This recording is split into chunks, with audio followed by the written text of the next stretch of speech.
கர்த்தருடைய பரிசுத்த நாமம் மகிமைப்படுவதாக. எபிரேயர் 12ஆம் அதிகாரத்தை நாம் திருப்புவோம். எபிரேயர் 12ஆம் அதிகாரம் முதல் வசனத்தை உங்களுக்கு நான் வாசிக்கிறேன். ஆகையால் மேகம் போன்ற இத்தனை திரளான சாட்சிகள் நம்மை சூழ்ந்து கொண்டிருக்க, பாரமான யாவற்றையும் நம்மை சுற்றி நெருக்கி நிற்கிற பாவத்தையும் தள்ளிவிட்டு, விசுவாசத்தை துவக்குகிறவரும் முடிக்கிறவருமாய் இருக்கிற இயேசுவை நோக்கி நமக்கு நியமித்திருக்கிற ஓட்டத்தில் பொறுமையோடு ஓட கடவோம். வேதம் நமக்கு சொல்லுகிறது, விசுவாசத்தை துவக்குகிறவர் யார்? விசுவாசத்தை துவக்குகிறவர் நம்முடைய தேவனாகிய கர்த்தர்.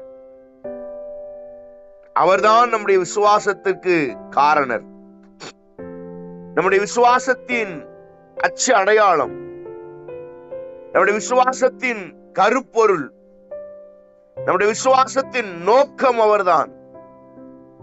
ஏன் நம்ம ஆலயத்துக்கு போகிறோம்? எதற்காக இந்த காலையில ஜெபிக்கிறோம்? ஏன் பைபிள் வாசிக்கிறோம்? ஏன் ஊழியக்காரனை கனம் பண்றோம்? அப்படின்னா, விசுவாசத்தின் தகப்பனாகிய நம்முடைய ஆண்டவர் நமக்கு விசுவாசத்தை கற்றுக் கொடுக்கிறது மாத்திரமல்ல, விசுவாசித்தால் நீதிமான் பிழைப்பான் என்று ஆண்டவர் நமக்கு வாக்கு தந்திருக்கிறார். அதனால விசுவாசம் இல்லாமல் தேவனுக்கு பிரியமாயிருப்பது கூடாத காரியம். அப்ப விசுவாசம் மிக முக்கியம். விசுவாசம் இல்லாமல் பெற்றுக்கொள்வது எல்லாம் பாவம் என்று சொல்லப்பட்டிருக்கிறது. விசுவாசம் இல்லாமல் தேவனுக்கு பிரியமாயிருப்பது கூடாத காரியம். அப்ப விசுவாசம் மிக அவசியம். விசுவாசம் ஏன் நமக்கு தேவை என்றால், அவர் இருக்கிறார் என்பதை நாம் நம்புகிறோம். அதான் விசுவாசம். அவர் இருக்கிறார், இயேசு கிறிஸ்து எனக்காக மறுபடியும் வருவார், இந்த பூமியில ஒரு நாள் எனக்காக சிலுவையிலே மரித்து ரத்தம் சிந்தி அடக்கம் செய்யப்பட்டார், எனக்காக 3ஆம் நாள் உயிரோடு எழுந்தார், எனக்காக மறுபடியும் வருவார் என்பதை நாம் விசுவாசிக்கிறோம். அப்ப விசுவாசம் தான் நம்முடைய ஜீவிதத்துல மிக முக்கியமான ஒன்று. இந்த அதிகாரத்திலே முதல் வசனத்திலே சொல்லும் போது, விசுவாசத்தை துவக்குகிறவரும் முடிக்கிறவரும். உங்க வாழ்க்கைய துவக்கிறவர் அவர்தான், உங்க வாழ்க்கையை முடிக்கிறவர் அவர்தான். உங்க வாழ்க்கையை நீங்களா வாழக்கூடாது, அவற்றை கொடுத்துடணும். ஆண்டவரே நீங்க நடத்துங்கப்பா, எங்க வாழ்க்கையை நீங்க நடத்துங்க, எங்க சுய புத்தி இல்ல, எங்க பலன் கிடையாது, எங்க வைராக்கியம் கிடையாது, நீங்க நடத்துங்கன்னு அவற்றை நீங்க நம்ம வாழ்க்கையை ஒப்பு கொடுக்கும் போது அவர் நேர்த்தியாய் நடத்துவார், ஆசீர்வாதமாய் நடத்துவார், ஆச்சரியமாய் நடத்துவார். அதனாலதான் வேதம் சொல்லுகிறது, அவர் விசுவாசத்தை துவக்குகிறவரும் முடிக்கிறவரும். பிரியமானவர்களே, சர்ச்சுக்கு போற எல்லாருக்கும் ஒரு பேர் உண்டு, விசுவாசி. ஏன் எல்லாருக்கும் விசுவாசின்னு பேருன்னா, அவரை காணாமல் நீங்கள் விசுவாசிக்கிறீர்கள், அவர் உண்டென்றும், அவர் கூப்பிடுகிற யாவருக்கும் பலனளிக்கிறார் என்றும் நீங்கள் விசுவாசிக்கிறீர்கள். இயேசு கிறிஸ்து ஒருமுறை சீசர்களோடு பேசும்போது இந்த வார்த்தை சொன்னார், என்னை கண்டு விசுவாசிக்கிறவனை விட என்னை காணாமல் விசுவாசிக்கிறவன் பாக்கியவான். அப்ப விசுவாசம் என்பது ஒரு மனுஷனுக்கு முக்கியமான ஒரு காரியம். அது இல்லைன்னா ஒண்ணுமே செய்ய முடியாது.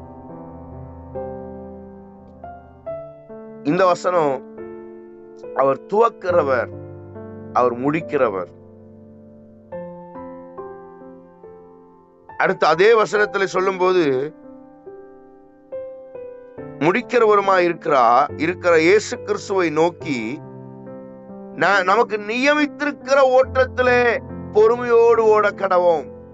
நியமித்திருக்கிற ஓட்டம். விசுவாசத்தை துவக்குகிறவர். இரண்டாவது, நமக்கு ஒரு வாழ்க்கைய, ஒரு ஓட்டத்தை அவர் நியமித்திருக்கிறார். அப்பாயிண்டட்.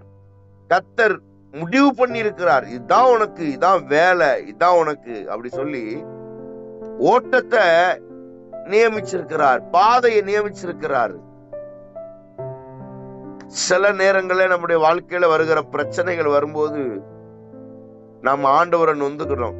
வாழ்க்கை என்ன ஆண்டவரே இந்த வாழ்க்கை? ஏன்னா இந்த வாழ்க்கை தந்தது அவர் தான். நம்ம நொந்துக்கிடவே கூடாது. இது ஒரு வாழ்க்கையான்னு சொல்லக்கூடாது. ஏன்னா கொடுத்தவர் அவர். அவர் நியமித்திருக்கிறார் ஓட்டத்திலே. அவர் உனக்கு தந்திருக்கிற ஓட்டத்திலே, அவர் உனக்கு கொடுத்திருக்கிற ஓட்டத்திலே பொறுமையோடு ஓட கடவோம். பாதையில பிரச்சனை இருக்கும், போராட்டம் இருக்கும், கண்ணீர் இருக்கும், கவலை இருக்கும், வேதனை இருக்கும், அவமானம் இருக்கும். ஆனா அது நடுவில் நாம கர்த்தர் நியமித்திருக்கிற ஓட்டத்தை பொறுமையோடு ஓடணும். ஏன்னா ஜெயிக்கிறவனுக்கு தான் பந்தய பொருள். எவன் ஜெயிக்கிறான் அவனுக்கு தான் பந்தய பொருள், எல்லாருக்கும் கிடையாது. அதனாலதான் பவுல் சொல்லும்போது, ஓட்ட பந்தயத்தில் ஓடுகிறவர்கள் அநேகர் ஓடுவார்கள், ஆனாலும் முடிவிலே பந்தய பொருளை பெறுகிறவன் ஒருவன். அப்போ நமக்கு நியமித்திருக்கிற ஓட்டத்துல பொறுமையோடு ஓட கடவும் நியமித்து வைத்திருக்கிறார். உனக்கு இந்த ஓட்டம் தான், நீ இந்த இடத்துல தான் ஓட போற, இந்த பிரச்சனையோடு தான் ஓட போற, இந்த போராட்டத்தோடு தான் ஓட போற, இந்த நிந்தைகளோடும் அவமானங்களோடு தான் ஓட போற. தேவன் சில காரியங்களை நியமிச்சு வச்சிருக்கிறார். நீங்க நினைப்பீங்க, எனக்கு இவ்வளவு பிரச்சனை வருது, எனக்கே ஏன் இவ்வளவு பிரச்சனை, இவ்வளவு கஷ்டத்தை ஏன் ஆண்டவரே எனக்கு தர்றீங்க? இது கர்த்தர் நியமித்திருக்கிற பாதை. முறுமுறுக்காதீங்க, கோவப்படாதீங்க. ஐயோ எனக்கு இந்த பாதை ரொம்ப கடினமா இருக்குன்னு நினைக்காதீங்க. ஒருவேளை கடினமா இருந்தா ஆண்டவர்கிட்ட கேளுங்க, உதவி செய்வார். ஆனா ஒரு நாள் நொந்துக்கிடாதீங்க, என்ன இந்த வாழ்க்கை அப்படின்னு. ஏன்னா இந்த வாழ்க்கையை நியமித்தவர், இந்த வாழ்க்கையை கொடுத்தவர், இந்த வாழ்க்கையில உங்களை கொண்டு வந்து நிறுத்தி இருக்கிறவர் கர்த்தர். இப்போ நமக்கு நிறைய பிரச்சனைகள், நிறைய போராட்டங்கள் வருது. ஏன் ஆண்டவர் எனக்கு இந்த பிரச்சனை, போராட்டம் அப்படின்னு நம்ம நினைக்கும் போது நம்முடைய ஜெபம் என்னவா இருக்கு அப்படின்னு பார்க்கணும். நீங்க எப்படி ஜெபிக்கிறீங்க? இன்னைக்கு நிறைய பேர் நம்முடைய ஜெபம் எப்படி இருக்குன்னா, ஆண்டவரே உம்மை போல என்னை மாற்றும், உங்களை மாதிரி என்ன மாத்துங்க ஆண்டவரே, உம்மை போல என்னை பரிசுத்தமாக்குங்க ஆண்டவரே, உம்மை போல எங்களை தகுதியாக்குங்க ஆண்டவரே.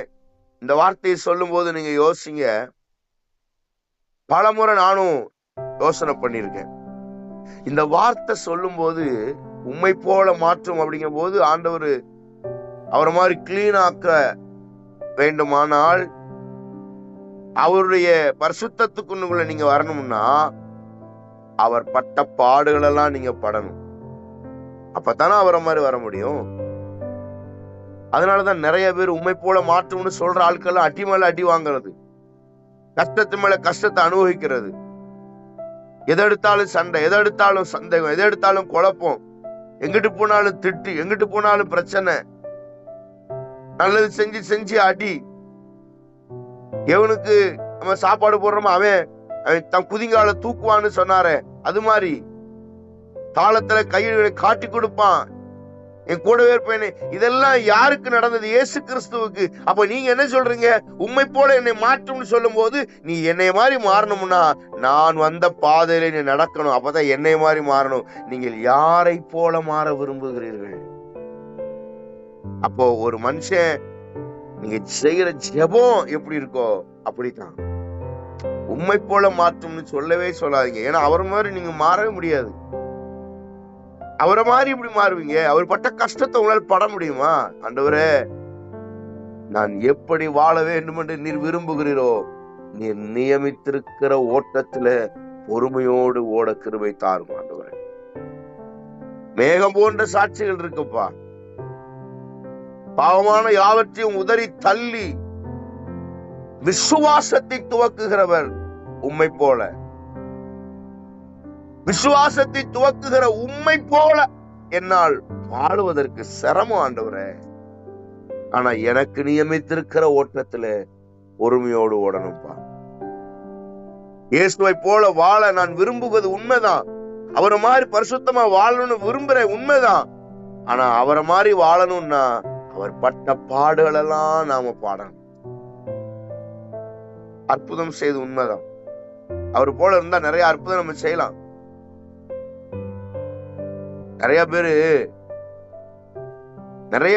நிறைய பேர் கல்யாணம் முடியாமலே ஊழியம் செய்வாங்க. ஃபாதர்ஸ் இருக்கிறாங்க. பைபிள் சொல்லுது, சிலர் அன்னகர்களாய் பிறக்கிறது உண்டு, சிலர் தன்னை அன்னகர்களாய் மாற்றிக்கொண்டவர்களும் உண்டு. அப்படின்னா என்னன்னா, சிலர் திருமணம் பண்ணவே மாட்டாங்க.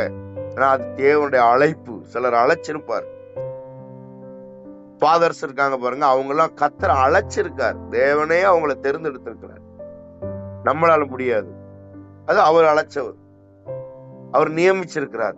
நீதான் திருமணம் பண்ணாம நீ எனக்காக ஊழியம் செய்யணும்பா அப்படின்னு தேவன் தேர்ந்தெடுத்திருக்கிறார். சிலருடைய வார்த்தை என்ன அப்படின்னா, கல்யாணம் முடிக்காம இருந்தாத்தான் ஊழியம் செய்ய முடியும்னு சாதிப்பாங்க. கல்யாணம் முடிக்காட்டா ஊழியம் செய்யறவங்க பாக்கியவானுமாங்க. அதுதான் முட்டாள்தனம். தேவன் சிலரை அழைத்திருப்பார், அப்படித்தான் அழைச்சிருப்பார். நானும் 24 வருஷம் ஊழியம் செய்யறேன். இந்த 24 வருஷத்துல கல்யாணம் முடிக்க மாட்டேன்னு சொன்ன ஆட்கள்லாம் கல்யாணம் முடிச்சு 2 கல்யாணம் முடிச்ச ஆட்கள் எனக்கு தெரியும். கல்யாணம் முடிக்க மாட்டேன், நான் ஆண்டவருக்காக என்ன ஒப்பு கொடுக்கிறேன்னு சொன்ன எத்தனையோ சிஸ்டர்ஸ் நான் பார்த்திருக்கேன். திருமணம் பண்ண ஆட்களை முடியாது அவங்களால. ஏன் நான் சொல்ல வரேன்னா, அதுக்கு ஒரு அழைப்பு இருக்கு. சிலர் அழைச்சிருக்கிறார், சிலரை தேவன் தேர்ந்தெடுத்திருக்கிறார். பிறக்கும் போதே உங்க மேல ஒரு சிலர் மேல தேவன் ஆவியானவருடைய வல்லமை வச்சு அந்த கிருபை வச்சு அழைச்சிருக்காரு. அவங்கதான் ஊழியம் செய்யணும். அதுக்காக கல்யாணம் முடியாதவங்க தான் ஊழியம் செய்யணும், மத்தவங்களா ஊழியம் செய்யறது அவ்வளவு ஆசீர்வாதம் இல்லைன்னு சொன்னீங்கன்னா அது முட்டாள்தனம். அதெல்லாம் தப்பு. கல்யாணம் முடிச்சா தானே கஷ்ட நஷ்டங்கள் தெரியும். மனைவினா என்ன, பிள்ளைகள்னா என்ன, பேர பிள்ளைகளா என்ன, குடும்பம்னா என்ன, குடும்பத்துல என்ன நடக்குன்னு தெரியும். அதான் நான் சொல்றேன், சிலர் அழைச்சிருப்பாரு, அதுக்குன்னே அழைச்சிருப்பாரு. திருமணம் முடிக்க கூடாதுன்னு கர்த்தர் நியமிச்சிருப்பாரு. அவங்க வாழ்க்கை ஆசீர்வாதமா இருக்கும். ஏன்னா அவங்க பிரதிஷ்டை பண்ணப்பட்டவங்க, அவங்க அதுக்காகவே தெரிந்து கொள்ளப்பட்டவர்கள். அவர்களுக்கு சில கிருபைகளை தேவன் அதிகம் தந்திருப்பாரு. ஆனா எல்லாரும் அப்படி செய்ய முடியாது. அதுக்குன்னு அழைக்கப்பட்டவங்க தான் அந்த வேலையை செய்ய முடியும். இப்ப திடீர்னு ஒருத்தவங்க, ஒரு நபர், வீட்டுக்காரருக்கும் கணவனுக்கும் மனைவிக்கு சண்டை. நீங்க இப்படி வச்சுக்கோங்க, குழந்தை பிரசவத்துக்காக ஜெபம் பண்ண வராங்க. நீங்க என்னன்னு இந்த பிரசவத்துக்காக ஜெபம் பண்ணுவீங்க? அப்போ உங்களுக்கு தெரியாது குழந்தை பெற்றெடுக்கிறதுனா என்ன, பிரசவ வலி எப்படி இருக்கும், எந்த மாதத்துல எந்த டெஸ்ட் எடுக்கணும், எந்த மாதம் ஸ்கேன் பண்ணணும், இந்த குழந்தை எப்படி உருவாகுது, எப்படி இருக்கும், எதுவும் தெரியாது. அப்போ ஒன்றும் தெரியாமல் நீங்க எப்படி ஜெபம் பண்ண முடியும்? அப்போ திருமண வாழ்க்கையில இருக்கிறவங்கிட்ட வந்து ஜெபம் பண்ண வரும்போதுதான் இவங்களுக்கு எல்லாம் தெரியும். அந்த வேதனை தெரியும், அந்த கஷ்டம் தெரியும், அந்த நிலைமை தெரியும், அது எவ்வளவு பெரிய சுமை என்பது தெரியும். அதுக்காக ஜெபம் பண்ணுவாங்க. இவன் எடுத்த உடனே ஆச்சு பூச்சிட்டு வர முடியாது. திடீர்னு எந்த அனுபவம் இல்லாம நீ போய் ஜெபம் பண்ணா அவங்க என்னன்னு ஜெபம் பண்ணுவாங்க? வாய்ப்பு இல்ல.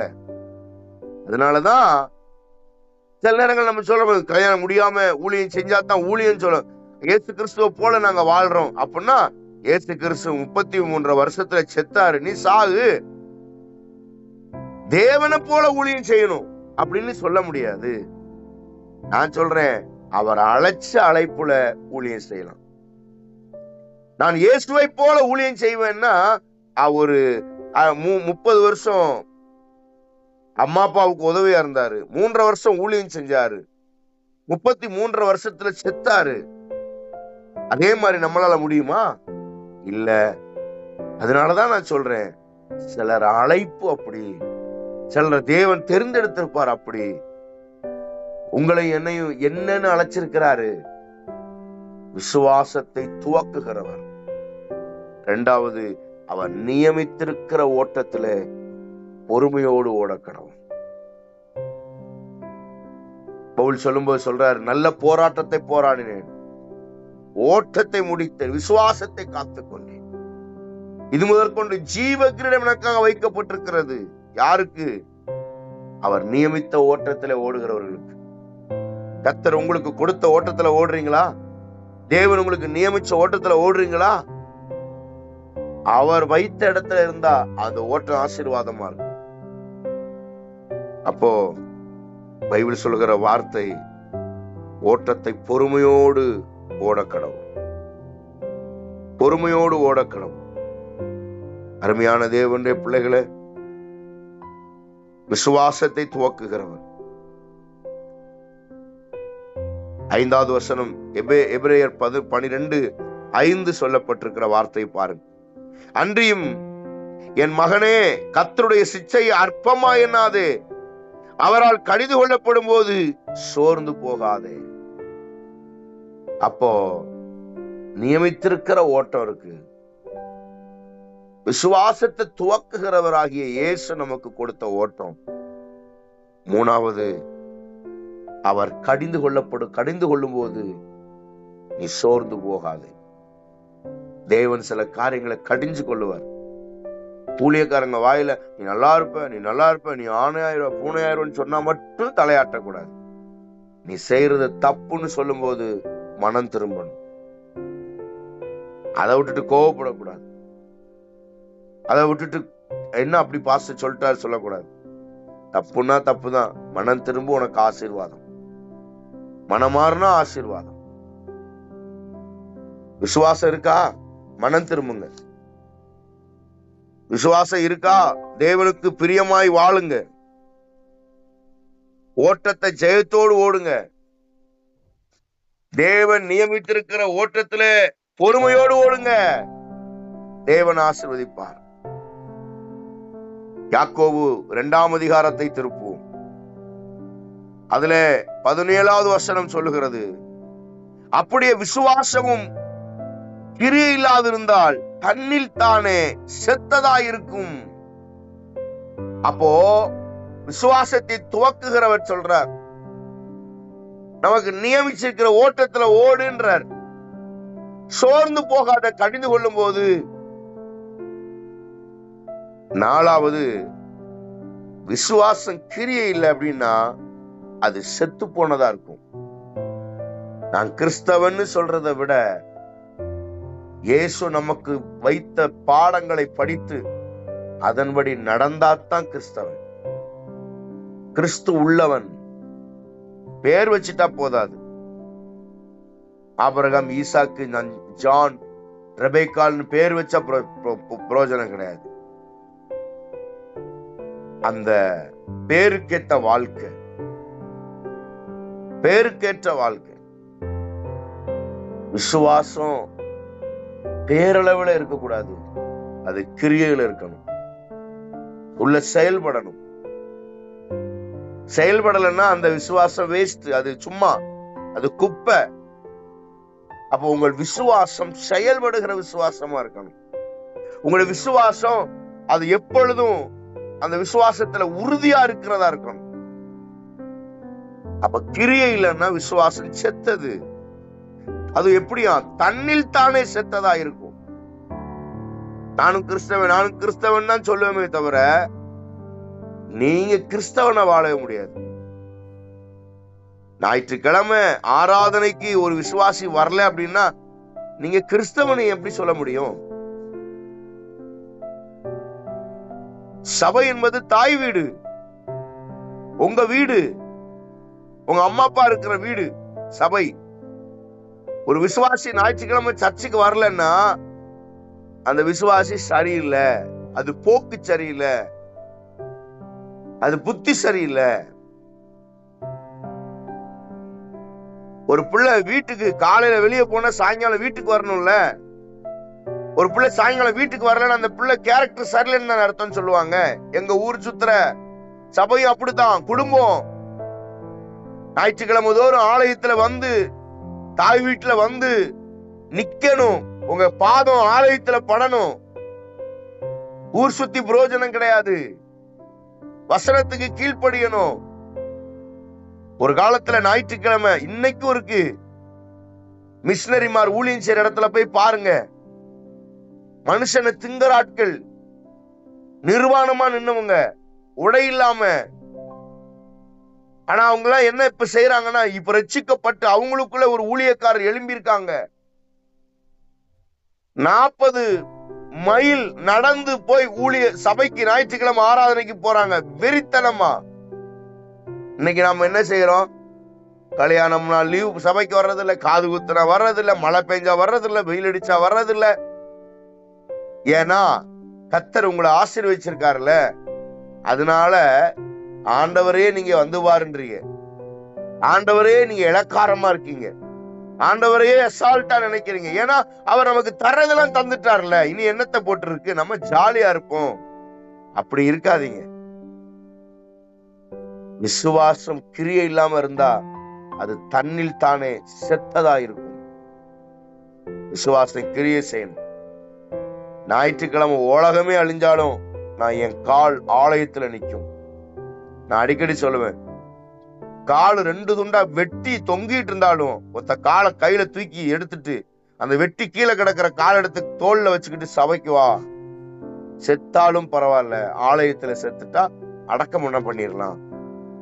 ஒண்ணு ஆலயத்துல செத்தா ஆண்டவர் உயிரோட எழுப்புவாரு, இல்லைன்னா நல்லடக்கம் செய்யலாம். அதுதாங்க விசுவாசம்.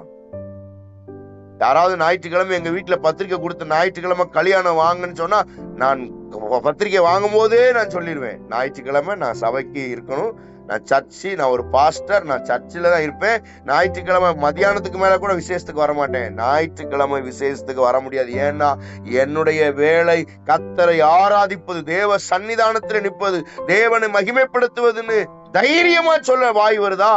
தைரியமா சொல்றீங்களா? அப்படி சொல்லணும். ஞாயிற்றுக்கிழமை கர்த்தருக்குரிய நாள். அப்படி ஞாயிற்றுக்கிழமை உங்களுக்கு கல்யாணத்துக்கு கூட்டா வரமாட்டேன், நாளைக்கு வரேன். நான் ஞாயிற்றுக்கிழமை சபையை விட்டுட்டு, ஆலயத்தை விட்டுட்டு நான் உங்க வீட்டுக்கு வந்து கல்யாணத்துக்கு வந்தேன்னா உங்களுக்கும் ஆசீர்வாதம் இல்லை, எனக்கு ஆசீர்வாதம் இல்லை. நான் வந்தது நிமித்தம் கர்த்தர் உன்னை அடிப்பார், பரவாயில்லையான்னு கேளுங்க. அதான் உண்மை. நீங்க ஞாயிற்றுக்கிழமை ஆலயத்தை விட்டுட்டு ஒரு கல்யாண வீட்டுக்கு போனீங்கன்னா உங்க நிமித்தம் அந்த பொண்ணு மாப்பிள்ளை ஆசீர்வாதமா இருக்க மாட்டாங்க. ஏன்னா ஆண்டவர் சொல்றாரு, ஏன் மகிமையை வேறொருனுக்கு கொடுக்க மாட்டேன்றாரு. அப்போ நீங்க ஆலயத்துக்கு வந்தா தேவ மகிமை வெளியே வரும், தேவன் மகிமைப்படுவார். அப்ப தேவன் மகிமைப்படுகிற காரியத்தை நீங்க செய்யாம மனுஷனை புகழ போகிறதுனால, நீங்க செய்யற காரியத்தினால ஏன் மகிமையை இன்னொருத்தருக்கு கொடுக்குறியான்னு, யாருக்கு உங்க மகிமையை நீங்க கொடுக்குறீங்களோ, யாருக்கு தேவனுடைய மகிமை நீங்க செலுத்துறீங்களோ, அதனால அந்த நபரை தேவன் அடிப்பார், அவங்க தண்டிக்கப்படுவாங்க. ஏன்னா நீங்க தேவனுடைய மகிமையா இருக்கிறீங்க, நீங்க தேவனுடைய பிரசன்னத்தை சுமக்குறீங்க, நீங்க தேவனுடைய மகிமையில வாழ்றீங்க. அதனால நீங்க போய் இன்னொருத்தர் காரியத்துல தலையிடும் போது, ஞாயிற்றுக்கிழமை ஆலயத்துல நிக்க வேண்டிய பாதம் வேற எங்கேயோ நிக்கும் போது உங்களால் அவர்களுக்கும் சாபம், அவர்களுக்கும் பிரச்சனை, அவர்களுக்கும் வியாதி, அவர்களுக்கும் கண்ணீர். ஏன்னா அவர் மகிமை உங்களுக்கு, நீங்க அவருக்கு செலுத்த வேண்டிய மகிமையை நீங்க திருட்டுத்தனமா வேறொருக்கு கொடுக்கும் போது கர்த்தர் கோவப்படுறாரு. என் மகிமையை நீ வேற ஆளுக்கு கொடுக்குறியாப்பா? இன்னைக்கு நான் இருக்கிறேன் அப்படின்னா ஞாயிற்றுக்கிழமை ஆராதனை நடத்த வேண்டியனா, ஞாயிற்றுக்கிழமை பிரசங்கம் பண்ண வேண்டியனா, நான் சபையை விட்டுட்டு வேற ஆள் ஒரு பிரசங்கியார சபையில பிரசங்கம் பண்ணி விட்டுட்டு நான் ஏதாவது கல்யாணத்துக்கு கச்சேரிக்கு நான் போனேன் அப்படின்னா ஆண்டவர் எவ்வளவு கோவப்படுவாருன்னு பாருங்க. இன்னைக்கு என் பிள்ளை கல்யாணம் வச்சுக்கிட்டு நான் இன்னொருத்தர் போய் விசேஷத்துல போய் கலந்துக்கணும் மாட்டேன். நான் என் குடும்பத்துல ஒரு விசேஷத்தை வச்சுட்டு இன்னொரு நபரை போய் தேடி போக மாட்டேன். ஏன்னா என் குடும்பத்துல விசேஷம். ஞாயிற்றுக்கிழமை என் சபையில என் அப்பா வந்து நிப்பாரு, எங்க அப்பாவுக்கு மகிமை செலுத்தணும். என்னுடைய ஆலயத்துல வேற ஏதாவது ஒரு சபைக்கு, தப்பு வேற சபைக்கு இல்ல. நீ எங்க உன்னை செடியை நட்டி வச்சிருக்கிறாரோ, எங்க உன்னை நற்குல திராட்சை செடியாய் ஆலயத்திலே நட்டி வச்சிருக்கிறா, அந்த சபைக்கு தான் போகணும்னு சத்திய வேதம் கூறுகிறது. உங்க சபை எது? வேற யாரையோ போய் அப்பான்னு கூப்பிட முடியுமா? வேற யாரையோ போய் அம்மான்னு கூப்பிட முடியுமா? பெத்தவங்க தானே. உங்க சபையில தான் நிக்கணும். வாரத்துக்கு ஒரு சபை போக கூடாது. எளிமையான தேவனுடைய பிள்ளைகளே, அவருடைய இடத்தை வேற எவருக்கும் கொடுக்காதீங்க. கர்த்தர் கொடுத்த சுகம், கர்த்தர் கொடுத்த பலன், அவருக்காக வாழுங்க. ஞாயிற்றுக்கிழமை கர்த்தருக்குரிய நாள். ஞாயிற்றுக்கிழமை ஆலயத்துக்கு வராம நீங்க எதை செய்தாலும் இன்னைக்கு நல்லா இருக்கும். இன்னைக்கு பிரச்சனையே கிடையாது. இன்னைக்கு சுகமா தான் இருப்பீங்க. யாரும் ஒண்ணும் சொல்ல மாட்டாங்க. சபைக்கு போறவன் கஷ்டப்படுவான். ஞாயிற்றுக்கிழமை தோறும் ஆலயத்துல போய் ஜெபிக்கிறவன் கொஞ்சம் கஷ்டப்படுவான், பலவீனப்பட்டிருப்பான். ஆனா அது தற்காலிகமானது. ஆனா நீங்க ஆலயத்துக்கே போகாம நான் நல்லா இருக்கேன்னு விசேஷங்களுக்கு அலைஞ்சிங்க, இன்னைக்கு நல்லா இருக்கும். ஆனா முடிவு ரொம்ப சிரமம், முடிவு ரொம்ப கஷ்டம். சர்ச்சுக்கு போனவா என்ன நீ கை வலிக்கு கால் வலிக்குன்னு சொல்லிக்கிட்டு இருக்க? நான் கோயிலுக்கே போல, எவ்வளவு நல்லா இருக்கேன், நல்லா தானே இருக்கேன். நீ சபைக்கு போற, கை வலி கால் வலி படுத்துக்கிற. நான் ஆலயத்துக்கு போகவே இல்லை, ஆனா நான் நல்லா இருக்கேன், நான் அங்க போறேன், இங்க வரேன், நல்லா சாப்பிடுறேன், நல்லா தூங்குறேன், நல்லா ட்ரெஸ் பண்றேன், நல்லா தானே இருக்கேன் அப்படின்னு நீங்க சொன்னீங்கன்னா உங்கள சந்தோஷம் தற்காலிகமானது. அதே போல அவர்கள் பலவீனங்களும் தற்காலிகமானது. கர்த்தரை தேடுகளுக்கு ஒரு நன்மையும் குறைவுபடாது. இன்னைக்கு குறைவு போல இருக்கலாம், அதெல்லாம் காணல் நீர், தூரத்துல தெரிகிற காணல் நீர் மாதிரி. வெயில் அடிச்சா காணல் நீர் வரும், ஆனா அது தற்காலிகமானது. ஒரு நாள் ஆசீர்வாத மழை வரும். கர்த்தரை உண்மையாய் தேடுகிறவர்களுக்கு, கர்த்தரை உண்மையாய் தொழுது கொள்கிறவர்களுக்கு, கர்த்தரை உண்மையாய் தேடுகிறவர்களுக்கு பெரிய பலனை ஆண்டவர் வைத்திருக்கிறார். காலை இந்த செய்தியை கேட்கிற தேவ பிள்ளையே, சோர்ந்து போகாதே, சோர்ந்து போகாதே. விசுவாசம் கிரியை இருக்கணும். கிரியை இல்லாத விசுவாசம் தன்னில் தானே செத்ததா இருக்கிறது. அதே யாக்கோபு 2ஆம் அதிகாரத்துல 20வது வசனம் சொல்லுது, வீணான மனுஷனே, கிரிகையிலால் இல்லாத விசுவாசம் செத்ததென்று நீ அறிய வேண்டுமே. விசுவாசம் கிரியை இல்லைன்னா செத்தது தானே, வேஸ்ட். இந்த வசனத்தை யாக்கோபு மறுபடியும் எழுதுறாரு. இந்த அதிகாரத்துல இதுவே 4 முறை வந்திருக்கு. விசுவாசம் கிரியை செய்யணும்.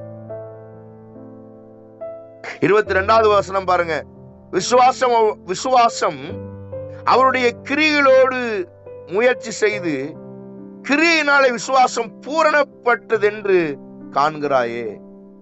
விசுவாசம் கிரியை இருந்துச்சுன்னா அது பூரணப்படும். 23வது வசனம் சொல்லுகிறது, அப்படி ஆபிரகாம் தேவனை விசுவாசித்தான், அது அவனுக்கு நீதியாக எண்ணப்பட்டது என்கிற வேத வாக்கியம் நிறைவேற்றி அவன் தேவனுடைய சிநேகிதன் எனப்பட்டான். ஆதலால் மனுஷன் விசுவாசத்தினாலே மாத்திரமல்ல கிரியையினாலேயும் நீதிமானாக்கப்பட்டான் என்று நீங்கள் காண்கிறீர்களே. விசுவாசம் இல்லாமல், கிரியை இல்லாமல் நம் வாழுவது விருதாயிருக்கும். கிறிஸ்தவன்னு பேர் வச்சு பிரயோஜனம் கிடையாது. சபைக்கு சந்தா கொடுத்து பிரயோஜனம் கிடையாது. சில சொல்லுவாங்க, நான் மாதம் தோறும் சபைக்கு சந்தா கொடுத்துருவேன், மாதம் தோறும் தசமாம் கொடுத்துருவேன். Right, okay. அப்ப காசை கொடுத்து ஆண்டவரை கரெக்ட் பண்ண பாக்குறீங்களா? காசை கொடுத்துட்டு ஆண்டவரை கரெக்ட் பண்ணிடலாமா? இல்லம்மா, அங்கெல்லாம் ஒன்னும் செய்ய முடியாது. பணமும் பொருளும் நீங்க தசமா காணிக்க கொடுக்கறதுனால கர்த்தர் உங்களை ஏத்துக்கிடுவாரு, அப்படி கிடையாது. அவருக்கு காசு பணத்தை விட நீங்க தான் முக்கியம். நீங்க தான் தேவை அவருக்கு. நீங்க தான் இம்பார்ட்டன்ட், நீங்க தான் முக்கியம். மனுஷன் உலகம் முழுவதையும் ஆதாயப்படுத்தலாம், ஆனா தன் ஆத்மாவை நஷ்டப்படுத்தினா அவனுக்கு லாபம் இல்லை. உங்கள் ஆத்மா அவருக்கு முக்கியம். நீங்க தான் அவருக்கு தேவை, நீங்க தான் அவருக்கு தேவை. ஏன்னா ஆண்டவரோட ஆசீர்வதிக்கிறது, ஆசீர்வாதம் வேற, ஐஸ்வர்யம் வேற. அதனாலதான் பைபிள் சொல்லுது, கர்த்தருடைய ஆசீர்வாதமே ஐஸ்வர்யத்தை தரும். ஐஸ்வர்யம் நிறைய இருந்துச்சு பிரயோஜனம் இல்ல, ஆசீர்வாதத்தோடு ஐஸ்வர்யம். முதலாவது தேவனுடைய ராஜ்யத்தையும் அவருடைய நீதியும் தேடுங்கள், இவைகள் எல்லாம் உங்களுக்கு கூட கொடுக்கப்படும். எல்லாம் உங்களுக்கு சேர்ந்து வரும். ஆசீர்வாதமும் ஐஸ்வர்யமும் ஒரே நேர்கோட்டில் பயணிக்கிறது. ஆனால் ஆசீர்வாதம் இருந்தா தான் ஐஸ்வர்யம் வரும். வெறும் ஐஸ்வர்யத்தை வச்சு நான் பரலோகம் வந்துருவேன்னு நினைச்சீங்கன்னா நாம் ஒரு முட்டாள். ஐஸ்வர்யத்தை விட ஆசீர்வாதம் தான் பெருசு. ஆசீர்வதிக்கிற கர்த்தராலே ஐஸ்வர்யம் வருகிறது. நம்மளை ஆசீர்வதிக்கிறது ஆண்டவர், நம்மளை ஐஸ்வர்யவானா மாத்துறது அவர்தான். எல்லாவற்றையும் செய்ய வல்லவர். காலவேளை உங்களோடு பேசி இருக்கிறார். ஜெபம் பண்ணுவோமா? கண்களை மூடி, ஆண்டவரே, ஒருவேளை விசுவாசத்துல குறைஞ்சிருந்தேன்னா, ஆண்டவரே, கிரியை இல்லாம நான் அலைஞ்சேன்னா இன்னைக்கு அதை மாத்துங்க ஆண்டவரே. அம்மா, இந்த வசனத்தை கேட்டுட்டு நீங்க சும்மா போயிடாதீங்க. இந்த வசனத்தை உங்களுக்குள்ளே கிரியை செய்ய வைக்கிறவர் கர்த்தர். இது கிரியை செய்யும். இது உங்களோடு கூட பேசும். நம்ம உங்க வாழ்க்கையின் தரத்தை பார்த்து பேசும். இன்னைக்கு கர்த்தர் உங்களோடு பேசி இருக்கிறார். இந்த விசுவாசத்தை அதிகரிங்க ஆண்டவரே. இந்த வாழ்க்கையில கிரியை இருக்கட்டும். கிரியை இல்லாத விசுவாசம் தன்னில் தானே செத்ததா இருக்கிறது. உயிரோடு இருக்கிற விசுவாசிகளாய், உயிரோடு இருக்கிற விசுவாசிகளாய் கர்த்தர்களை மாத்துங்க. கிரியை செய்கிற விசுவாசம். விசுவாசம் பேசும். விசுவாசம் நீதியா எண்ணப்பட வைக்கும். உங்களை நீதியாக்கும். ஆண்டவரே, என் சத்தத்தை கேட்ட பிள்ளைகள் ஒவ்வொருவருக்காக ஜெபிக்கிறேன். ஒவ்வொருவரையும் ஆசீர்வதிப்பீராக. ஒவ்வொரு தேவ பிள்ளைகள் மேலும் உடைய கிருபை வைத்து இந்த வார்த்தை உடைய பிள்ளைகளுக்குள்ளே நிறைவேற்றும்படி நாங்கள் ஜெபிக்கிறோம். உங்க நாமத்தை மகிமைப்படுத்தும். அந்த ஒவ்வொருவரையும் ஆசீர்வதிங்க. இயேசு கிறிஸ்துவின் நாமத்தில் ஜெபிக்கிறோம் நல்ல பிதாவே, ஆமென்.